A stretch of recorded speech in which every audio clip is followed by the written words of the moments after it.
Welcome to the Raw Nerve, the official podcast of MS Australia, a conversation space for all things multiple sclerosis.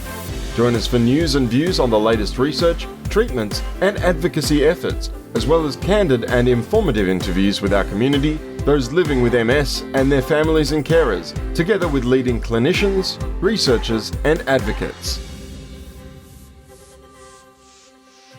Claire and John, welcome to the Raw Nerve podcast. Thank you. Thank you for the opportunity to sit down with you. I'm saying welcome to the Raw Nerve podcast. I should say thank you to you for welcoming you to your home today. Firstly, a big congratulations on the film. So we're just a few weeks out from the movie's premiere and the Australian release. How are you both feeling about that?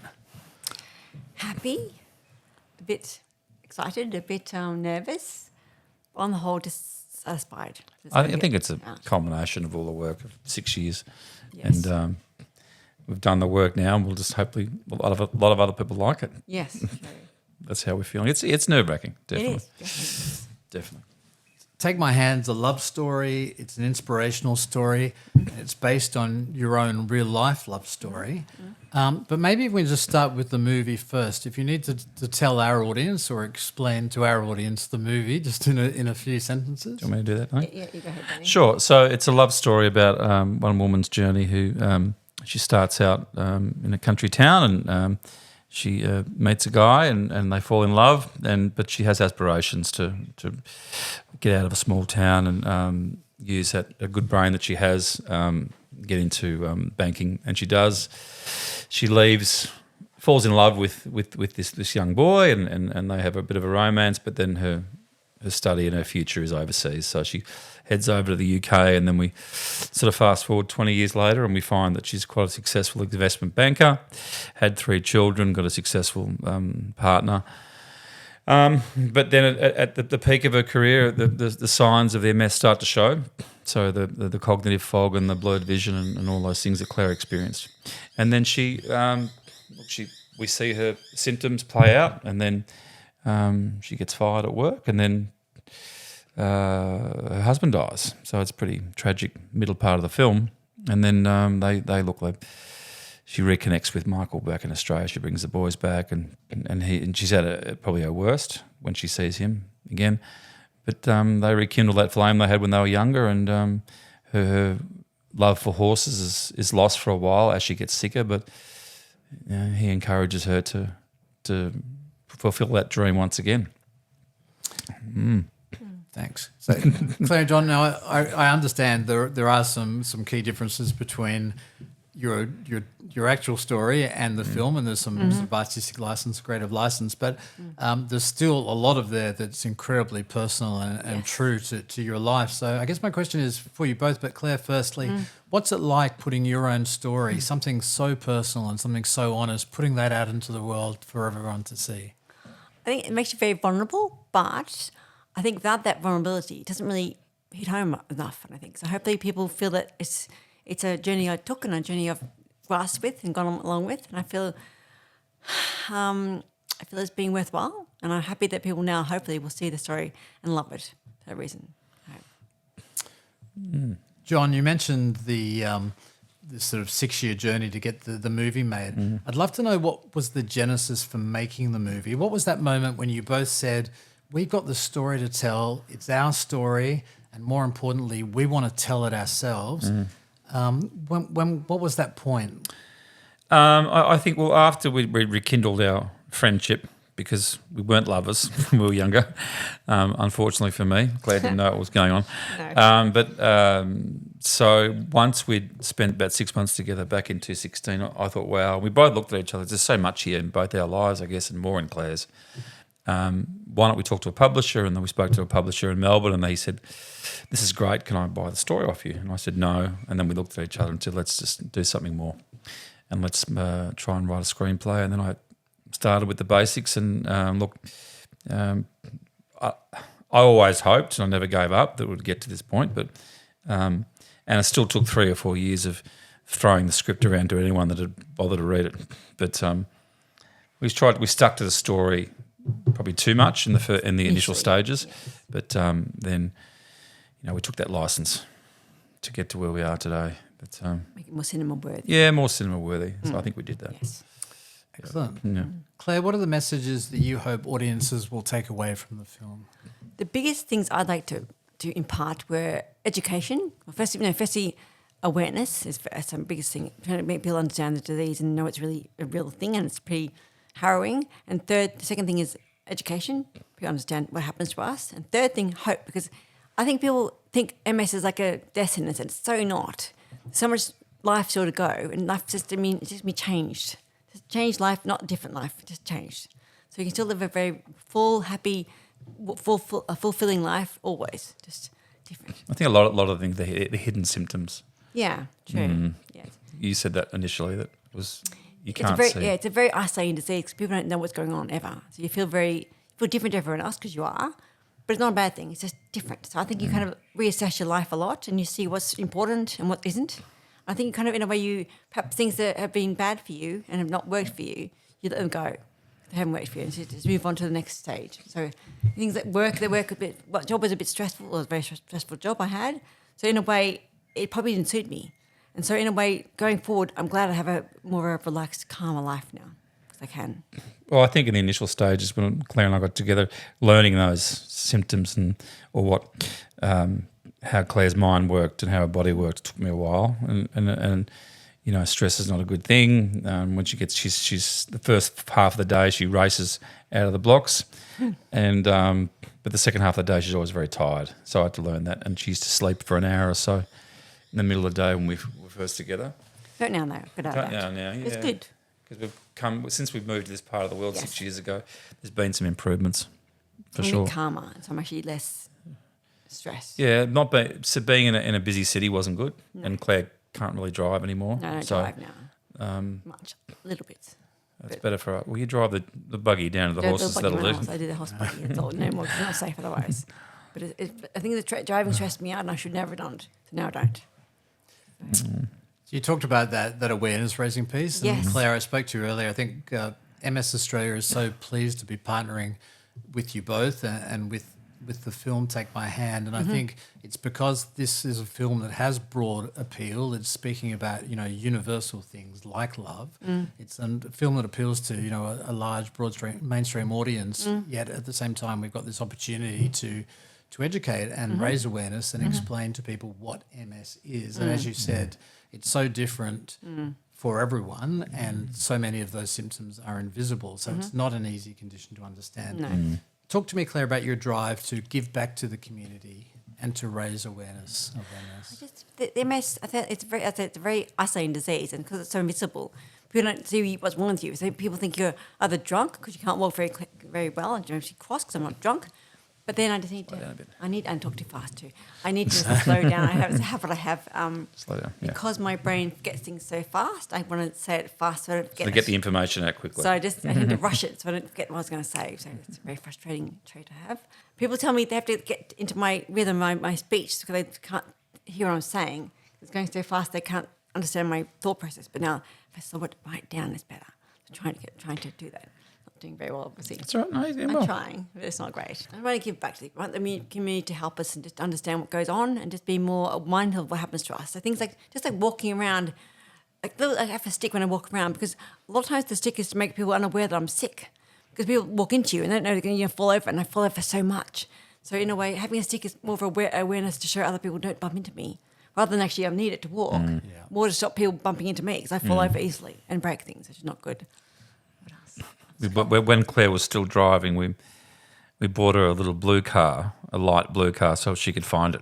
Because my eyesight's got really bad too. Over time, it's got I can't tell colours now. I don't see colours much. So I see colours all the same colours. Cars look the same colours. Partially colourblind. So I just can't see many colours. So I have a bright blue car so I can find it. Or a red I can find, blue I can find, black and white, forget it, can't see it at all. Right. So it has to be very bright colours I can find. Which is not very safe, but true. John and Claire, I wonder if we can go back to the movie, and I think you alluded to this a minute ago, but how hard was it to get this movie made? So, Very. John, if we can talk about your background, because you weren't before this process started, you weren't a No, it wasn't in scriptwriter. film. No, I was in the wholesale fruit and vegetable game with my family business. I always loved film though, and a mad football player, supporter, and had that was like amateur football career was big, but film was something I loved dearly. And anytime any of my friends who were in film had there was a chance to be an extra, I jumped at the chance. But that old adage of sometimes you just fall into things. I've definitely fallen into this. Once you're by yourself in a room for 3 or 4 years and you get to know yourself, what to do in front of a computer with a story and something that's in your head, and if you're passionate about it, which I was and still am, you'll do it. I mean, it's hard because, and once you start reading things online about how hard it is to get a screenplay written, to get anyone to listen to it, to make a movie, and some of those figures just kill you. Yep. And you've got to take your mind off that and just go, oh, we can do it. Let's just concentrate on what we're trying to do. I think you mentioned earlier that someone had offered to buy the story from you. Yeah, that was Was that that point where you said, we've got something really good? Yeah, it's exactly right. I think at the time I thought, well, then if he's prepared to give us that at this stage, I'd hate to let it go because there's a lot more we can put into this. And Claire and I can give to this story. So, and it went from there. And then, COVID happened and we went overseas and people weren't shooting here in Australia at the time. So we found some people in America that helped us along with development. But then it didn't really work out. And then Bronte came along. Bronte Films came along and they got it done. Here we are. And as that turned out, you're probably happier that you got that chance to film the Australian pieces here at home? Yes, much more. Definitely. We got to use some of our horses and shoot in our own country and especially around where we live. Yeah. We went to the UK as well, but it was just amazing. Tell me about that. So the film was shot over 9 weeks in Byron Bay and in London. You're both on set every day? Yes. Yep. Claire, I imagine that was a fairly intensive It was quite tough for me because I get tired easily, obviously. But I was determined to see it and determined to help out with anything MS-related, and I did that. And also to work with Rada. Rada was great to work with. And just the whole experience, I didn't want to miss it. It was so special to be involved. I thought, I'm not going to miss this. Even though I'm tired, just had little naps here and there and just tried to make it work, and I did. But it was an extraordinary experience, and I thought it's a one-off, and it was fantastic. I loved it, every minute of it. And you're working on set. You're a consultant, obviously, to the film, and you're working really, really closely with Rada Mitchell. Yes, I was. Yes, it was. She was great. She understood it too. Rada was good, but Rada wanted to know the background of Claire's working life. Yeah, she's really in investment banking. She had investment banking. Well, she needed that because in those scenes, she wanted to know where that look she was sort of giving in those moments of power and that smart brain and how she got to where she got in her career and what Claire's day was all about and how stressful it actually was. Yes. So we did work before we started in the pre-shoot time. She was keen to know everything. How involved were you both in the casting decisions? John also. Well, I was with Greg Apps and Blake, the three of us. Yep. And Claire Pop was there every step of the way as well. Yes. We had to find a young version of Claire and we had to find a young version of me and then the old one. And then, someone to play Claire's husband. And that was fun. We actually found Bart Edwards, who stars in The Witcher now. He was the first person out of the blocks in a video that read anything back to me that I'd written, and it was him. It was out of the 500 or 600 that we ended up seeing. He was first and best, and we carried him all the way from that first audition to the film. Yeah. So he was going to keep him. He made Claire. He gave me chills. He did. Gave Claire chills. His audition too was on Zoom. Zoom. Yeah. Zoom, and he was in those days, back in Zoom days, he was in like a cupboard, basically doing an audition. Cupboard, And he had little props he made himself, and he had little props. Sort of grabbed like a bottle or a bottle of alcohol and pulled the cork out with his mouth. And it's a very, very kind of authentic sort of behaviour. Yeah. And it gave me watching it was like, oh my gosh, it was like so Mark. real. Like, he got the whole concept so fast. I thought it was really quite sort of spooky. Well, that said a lot to me. You made me cry. That spoke to us. I thought, wow, he's good. He's the guy for the Mark's role, and then the role for Laura was a bit more challenging. Yeah, that was hard. Because Laura's role had to span decades, and so her role was hard to connect. And that changed too. That changed too once we got to Rada. We had to change the script around a little bit to suit her age yes. and where we'd start the film in the second act. Mm-hmm. Yeah. How is it for you both seeing these other people essentially, so in your case, Ryder Mitchell, and in your case, John Adam Demos, how is it seeing these actors portraying your life and your story?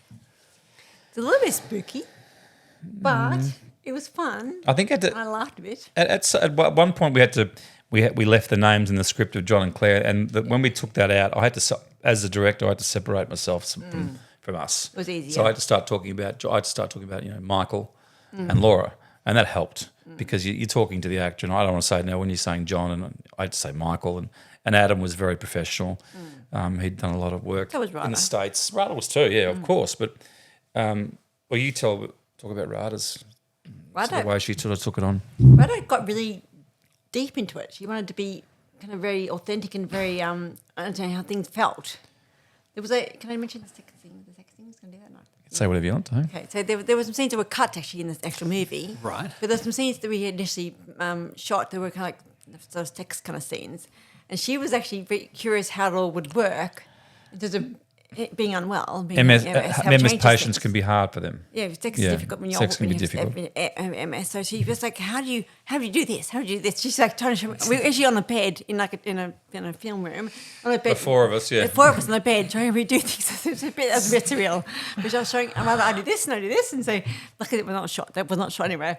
It was talked about a bit. It was quite funny. We laughed a lot. It was funny. It was a bit awkward but funny. And I think she put her own take on Claire's speech problems. Yeah, she did. It was funny. And she listened to Selma Blair online, and then Claire, and sort of better that sort of missing a few vowels and a few consonants. When you saw your speech, she tried to change her speech to a new one. Won't do her speech. She does, but it's still quite. And the walking and the blurred vision, everything, all those symptoms. She kind of got little bits of it in a different way, but I think it's authentic. I hope you can see it in the movie. I think it was quite. I mean, with all cute. with all the MS patients there are, and all the different types of MS there are, you could make a film that. Everything's so different. You could make a 150-hour film, really. Of all no one's MS things. is the same. No one. No. It's always to different. concentrate on what we had. Yeah. Claire, was it intrusive or painful to share some of these darker moments of your life with an audience? And what was that like, bringing up some of those? It was intrusive. Not intrusive, more just I cried a lot. Yeah. Because it was quite. I had to relive each event, I guess. And that was years ago now. Mark died over 10 years ago now. But it was quite. It brought it back each time because I had to explain how it felt, I guess, and how the whole change had been, and the kids and things. Even now I might cry, but I'm not going to. But I think it might. That's all right, Tony. That's all right. I think some of the moments when you're in hospital at your worst. I remember when we were shooting those days, and you were telling us about how the times where you couldn't even see and you couldn't get out of a chair. When it gets a really bad attack, my attacks were so enormous and so damaging that I couldn't really. I was basically I wasn't dead, but I was half dead in bed. I couldn't move a muscle, couldn't move, couldn't see, couldn't hear, couldn't speak, couldn't do anything, couldn't eat, couldn't go to the toilet. I was like a dead person, and it was horrible.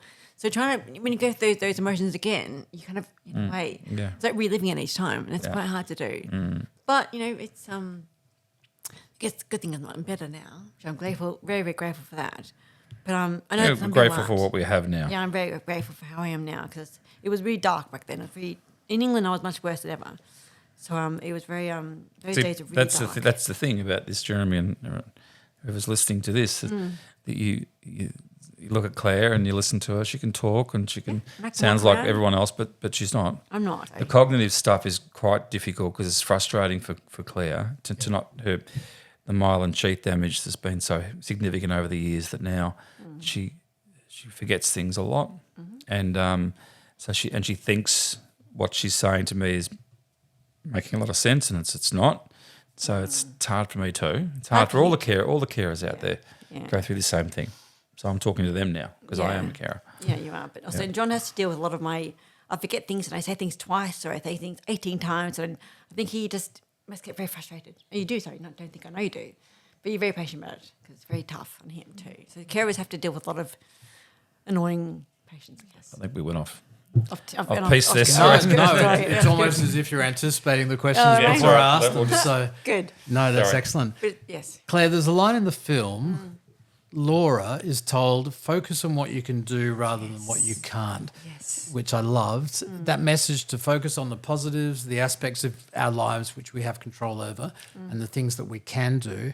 How important is that message to you? Has that informed your attitudes and impacted the way you live your life? First, I want to point out that comment from a doctor was a true line to me. The doctor, my neuro said to me, Claire, focus on what you can do, not what you can't. Helmet Cuban said those things to me, and it was actually quite profound because I thought to myself that there are things I can do, and hence being here on the farm, riding a horse, and looking after my chickens and my cats, I can do those things. It's not too arduous for me, so I can actually do those things. But things that are too tough, like driving, don't do that because I can't do that. But things that are give you joy. One doctor I said once, look for joy, look for joy and grab it. So things that I enjoy and I feel joy from, I try to focus my life on that now. Not things that make me sad and what I can't do, because a lot of things I can't do, which really annoys me. But I try to do things I can do that can give me joy and happiness whenever possible. Beautiful. We can come back to the movie again. So I've got a question for you both. And John, you've alluded to this already, the fact that the movie isn't exactly the way your life went.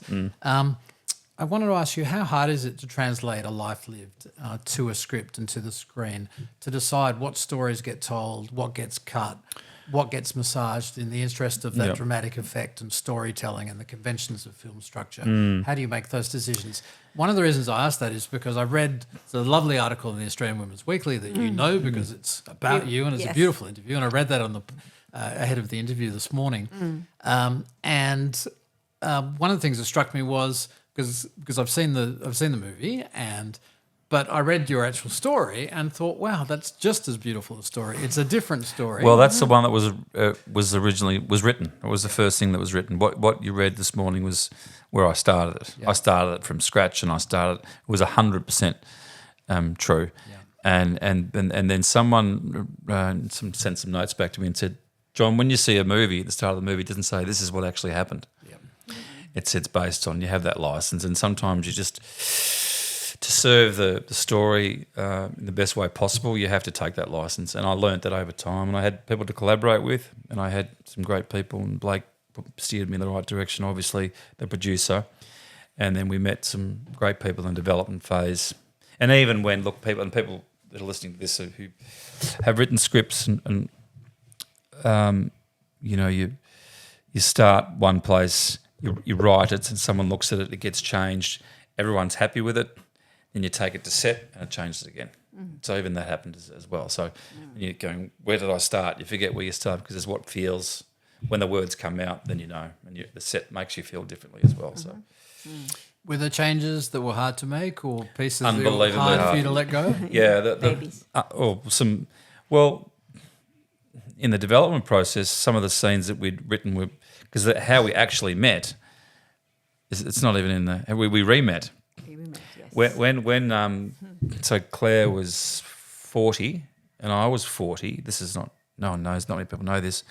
Claire came back to Australia. I took my daughter on a Sunday morning to get some ice cream, or midday Sunday, and I got out of this, out of our car and walked to this ice cream shop, and I saw to the corner of my eye this woman and 3 young children, and I looked back and it was Claire. Hadn't seen her in 20 years at the time, or 18 years, and I saw she was, obviously that's her husband. And I was nervous, and I ran into this ice cream store, and my daughter said, "What's wrong?" And I said, "That's Claire out there." "Who's Claire?" "I'll tell you later." And I thought, I'll go and say hello. I said, if she looks up, I'll say hello. And I walked past Claire. I was 2 inches away. And I said, if she looks up, I'll say hello. If she doesn't, I won't. And she licked her ice cream, and she looked down, and I walked straight past her. I didn't say anything. And that's I wrote that. You wrote that, and it would have been amazing. But people, you get in a collaborative experience and sitting in a room, no, gone. But a lot of the stuff we shot is gone. Yeah. We had some beautiful stuff that has to hit the cutting room floor. Yeah, the story changed throughout the actual shoot. A lot of stuff that was devastating. People's in the walls edit, were that was really tough. Yeah, he was. So, John, can I ask you, when Claire went overseas, did you ever imagine that your paths would cross again later in life? Is Claire somebody you thought of? Always. When she told me, after modelling in Japan, she came back and we went out for a coffee when she was about 23. And she said, and it was good to see her. Oh, I'm going to England now. And I went, oh, jeez. And I had to act cool. Oh, that's really good. And I was devastated. I didn't know. And then she's like, blah, blah, blah, blah, blah. And then she left. And then I think the next day she came and watched me play football. And I saw her talking to one of my friends, and I was playing this football game. And then I saw her, and then she walked off. And I remember watching her walk off going, oh, God, I can't believe she's gone. And I thought she's gone now. It was. Then. Well, you were. And I didn't think I'd see her for a long time because I knew that her career would flourish. And But you just never know. Here we are, You just never know in life, I guess. Claire, I think you're on the record as saying you had this great friendship, but you didn't realise, you didn't appreciate. I didn't. No, I had no idea. John felt this way. Was he just not good at telling me? He didn't. Clearly not. I thought we were best friends. I thought we were just good. I really believe we were just good mates. Yeah, please. To the point that we were going to be ice skating together. Those great friendship things to do, like balls. Oh, well, I used to take you to balls and I just didn't realise. I had no idea. And it sounds idiotic, but I didn't know. I didn't know what to do. I I had no idea what to do. But here you are now. No, thank you. Yeah, no, yeah, so But I did hear when Claire got sick. I heard from her friend our mutual friend in Melbourne, and she bumped into me in a bar in the early 2000s. Oh, she's got MS, and she told me everything, and I was like, oh my God, I couldn't believe it. It was just like, wow. And she was talking about her own wedding with Felicity, and she said, Claire's just hoping that she's going to be able to walk. And I did get a wedding. Out of a wheelchair and be her bridesmaid. And I was. And you did, yeah. With a stick. Yeah, and that was it. No one else. I didn't want to ring her. I didn't want an email. I didn't want to ring your dad. There was an email then. Too long. No email then. No, like in the 2000s, early 2000s. Okay, maybe there was. I didn't know that. Okay, I didn't know it. Right. Anyway. In the film, when Laura and Michael reunite, there's a sense that Laura is far less certain about a future together and conscious and aware of not wanting to be a burden. And in the movie, and I understand the movie's not necessarily what actually happened, but in the movie as it's portrayed, the character Michael has no question. He seems much surer, much more certain that you can navigate that journey safely together. Is that... That's 100% true. It's so true. It's so true. John's far more braver. You're far more okay with everything. I'm much more... We've had sickness in our family too. Yeah, so you're very my dad was brave. sick for a long time. My mum died when I was 10. I lost my sister when she was only very young. So we've had a bit of tragedy. But it was Claire. To me it was Claire. It didn't matter. It was actually Claire could be my girlfriend, possibly wife. I don't think anything else mattered. I mean, I saw, and in that first 6 months, I saw everything that could go wrong. Things that really went wrong. You did. And a few accidents and disasters, but it didn't matter because it was because we'd still chat and we still do today, like we were when we were 15, 16. I don't know what it is. We just chat a lot. Who would you describe as the most hopelessly romantic? John. John? And a heartbeat. It's me. Yeah, John. Yes. So another question then. Do you both believe in this idea of romantic love, the idea of a soulmate or destiny? I like the idea of it. Yeah. I hope it's true. I think it just is, darling. It just is. You do. Here we go again. I think I'm not sure. You are totally... It just is. Okay. Claire doesn't adamant. quite... I'm more... She gets it, but she doesn't sometimes. Scientific. I think I'm not sure there is. Claire's very factual. Claire's very black and white. I am, yeah. And I can live in the grey. You're grey. I'm not grey. I'm trying to be more grey in life. Actually, You just made a film, so you have to live in the grey. I'm learning to be grey. It's good. Yes. So you talked about your family, you have 3 sons. Yes. And one daughter. yeah. So you have this blended family. We do. So We what do. do they think about this movie? Oh, they love it. They do. Yeah. It's amazing. Because they see themselves up in it. But we were worried initially. We thought when they first see it, we thought the boys might get a bit... How their dad was We portrayed. saw their dad. And Yeah, I think he was portrayed pretty well. He was. And then we thought they might find the whole event quite emotional and cry and things. They didn't. They were perfectly okay with it. No, They enjoyed it. But we've had 8 years to blend as a family. The first couple of years was really hard. Yes. I mean, It was.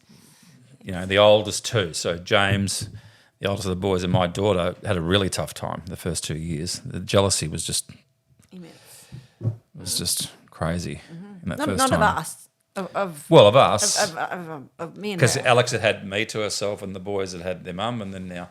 And they didn't like the intruders. Why are they here? Why is he here? And they were only sort of 12, 13 then. I mean, they're in their early 20s now. And Alex is 27 now. So. In the movie, Laura, like you, Claire, has a love of horses and riding. How important are horses, both when you were growing up but now in your life today? See, when I was growing up, this is where the story is a little bit, can I say this? A little bit sort of not accurate. Well, we took Bit made license up, when you were yes. younger that you had but the thing is, darling, you did. You rode horses when you were I 18, was 19. young, but I didn't ride all the time. Like No, you're just you're still jealous of the girls that rode when they I were 10 or was, 12. Yeah, I was. And I Claire still am didn't now. ride when she was 10 or 12. We made that reached out those sorts of things. We just we didn't do Well, riding you those rode days. when you were young. It's still 18, 19, yeah, 17. Yeah. As a teenager, I rode then, but not all the time. Just occasionally. I just loved it. It was okay. No lessons, just okay. But I just knew I just wanted to do it again. Or anywhere I went, there was horses I rode, and I just kind of had this weird fascination with horses. Connection. You had a connection. Yeah, with connection them. straight away. And even now, I'm not because of my illness. I'm not that good now. I'm okay. I'm not good, but I just think that I have this, and I think it goes back decades or even centuries. This need to be near a horse. I don't understand that. I mean, girls who ride a lot think that too. That this need is Because they love unconditionally. yeah, and it's actually Yeah. quite it's innate. They love unconditionally. Yeah, they do. John, do you share this love of horses? No, I used to just bet on them. So not really. In the old days, yes, not now. No, I didn't have, just with my mates in Melbourne. But then Claire, when we met, we just talked about horses all the time. But you can't ride anymore. I can't ride. I'm not strong enough. And then when we got up here 7 years ago, I said, why don't we just try? And then, no, I can't. And then I talked her into it. And then she went for a ride and she cried after the ride. And we haven't looked back. So now we're Zephyr Horses is half ours. There's a woman in town we're in partnership with, and in Byron there's 37 horses there, and there's trail ride business. And but we've got some of our own here, and Lisa Wiley looks after us. It's just She's a stunt amazing. girl, She mate. used to work at Zephyr, She's a stunt girl in the movie too. and she's the horse, She's a brilliant the one. real horse rider in the movie. Yeah, it wasn't Meg, it was her. Yeah. Yeah. Is there something therapeutic about Oh, horses? totally is. I 100% believe that it's almost, it's not innate, it's almost, I can't find words, sorry. It's so powerful being near a horse that I feel just happier, I feel more content, more able to think when I'm on a horse. I feel stronger Calmer. and more calmer. But I feel on a horse. I feel like their legs are like my legs. And it sounds kind of crazy, but it's true. I feel I can do anything now. I can walk. I can do this. I can go up a hill, no problem. Don't fall over here. And that's what we tried. We shot that in the film as Rada come out of the water. That's her legs. Because I can't. If I go in the water, I can't get out of water. I can't climb out of water. My legs don't do it. But horses just try out of water and they're totally okay with it. And I feel very empowered by that, which is kind of, it's true. It's true. It's beautiful. I love it. Claire, I wonder if we can just come back to Yes. to MS, and as somebody who's lived with MS for many years, 25, yeah. what do you know now that you wish maybe you had known sort of when you were first diagnosed? See, I think when I was first diagnosed back in those in 1999, so a long time ago now, 25 years. I back then thought I'd be in wheelchair straight away. I thought in wheelchair was going to be immediate, and I didn't realize you could actually live life with that one. I didn't realize you could have MS for a while and not be sick in a wheelchair at all. So I wish I knew that earlier. And secondly, I wish I'd known that the drugs I was taking initially could get. Well, I know they'd evolve and get better because now they're much better. The drugs initially were really hard, and they made me feel very sick all the time, which is not fun. They're better now. What were those drugs then? The first drug was called interferon, and interferon was actually, people have taken it, I'm sure they know that it's just quite, well, for me at least, it was quite, the side effects were quite strong, and every other day I'd be chronically sick, and then I had headaches every day, chronic headaches every day, and it didn't really pass. And so when I had babies, I didn't realize, actually the babies, being pregnant was one thing, but I thought the babies made me feel healthier, but in hindsight, because the drugs were no longer in me, I had no symptoms. I had no side effects. I felt, being pregnant is the best thing ever. As soon as I got not being pregnant, I went back on drugs and felt sick again. Actually, it was the drugs that did it, not the babies. So you took the risk of. Took the risk of, yeah. Claire took the risk of having children, and and the side of the effects of that after the third child, the body said, Ted, I'm done. We've had it. We can't do any more of this. I think. And so With Mark's death and the stress of his company sale and all those things that were happening at that time, I think Claire MS caught up to her. Yeah, it did. Call me up. Craig. In 2006. 2006. When you had your 2006 biggest it's a attack. horrible attack. That's what that moment in the film when Jason dies and Laura has her attack is we were trying to show that time. It was actually things looked like they were at their best, but they were at their absolute worst. So bad. I was trying to kill myself. It was really horrible times. It was really dark, horrible times. And it was not good. I couldn't actually kill myself because I was too sick to even do it. But I tried, but I couldn't do it. It was just a horrible time. It was really dark days. But yeah, I came out. Thank God. Since you've been working on the film, have you connected with a sort of a larger community of people with MS? Have people reached out to you, or? Well, this is the thing. I would like to have met more people with MS. Where we live now, the MS community here is not very big. In fact, zero. So my best friend. There's a few around here. But not many. I think what you're doing right now is something that you could do in the future.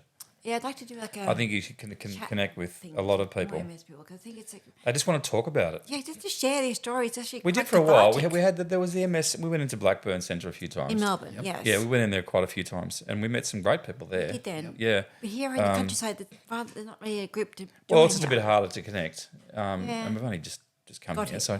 We did, And maybe with the film, hopefully, we'd love to hear from a lot more people with the disease. I think the MS people need to have a voice and to share their stories. It's very cathartic to be able to share your story. You feel heard again. Just I think in life MS you don't get to talk. Some of the people we've met, I mean, some people go really bad. I mean, really. I can't say that. we'll talk about it another time. Yeah. But yeah. It's Been hard. amazing. Some really, truly inspiring people we've met Yeah. through MS Australia. So. Yeah.